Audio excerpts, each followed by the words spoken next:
ఓం శ్రీ మాత్రే నమః. దుర్గా అంటే దుర్గతులను తొలగించేది. శివుడు ఒకసారి పార్వతీదేవితో ఇలా చెప్తున్నాడు. దుర్గ స్మరణ వల్ల కలిగే ఫలమేదో అది భూమిలో మరొక దాని వల్ల కలుగదు. మరొక శాస్త్రంలో ఉన్న వాక్యం. శైవోవా వైష్ణవోవాపి శాక్తోవా గిరినందిని భజే దుర్గాం స్మరే దుర్గాం యజే దుర్గాం శివప్రియాం. నీవు శైవుడవైనా వైష్ణవుడవైనా శాక్తేయుడవైన దుర్గను భజించు, దుర్గను స్మరించు, దుర్గను యజించు. ఆవిడ శివప్రియ. భాగవతంలో దశమస్కందంలో కృష్ణుడు కూడా ఇలా చెప్తున్నాడు. దుర్గా అని, కృష్ణ అని, కుముదిని అని, మాధవి అని ఎవరు నిన్ను స్మరిస్తారో వాళ్ళకి సర్వదరిద్రములు తొలగిపోతాయి, గ్రహములన్నీ అనుకూలిస్తాయి.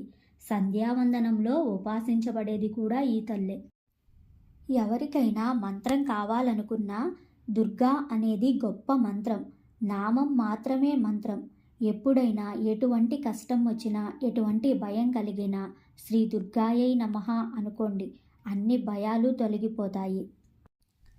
దుర్గా అనేది పరమమైన మంత్రము. శ్రీ దుర్గాం దేవీం శరణమహం ప్రపద్యే. ఇదొక మంత్రం. దీనిని మించిన మంత్రం లేదు. ఇది వేదంలోనిది.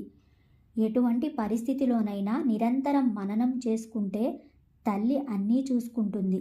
ఈ తల్లి కష్టాల నుండి దాటిస్తుంది. మామూలు కష్టాలు దాటడం అంటే తరంగం నుండి దాటడం. అసలు సముద్రం నుండే దాటించగలదు ఈ తల్లి. సంసారం అనే సముద్రం నుండి దాటించగలదు ఈ తల్లి. అంత గొప్ప తారిణీ శక్తి మరొకరు లేరు. ఒక నావ ఎలాగైతే ప్రవాహం నుండి బయటపడేస్తుందో, దురితముల నుండి అంటే భరించలేని కష్టాల నుండి కూడా దుర్గమ్మ నిన్ను అలాగే బయటపడేస్తుంది. సర్వే జన సుఖినో భవంతు.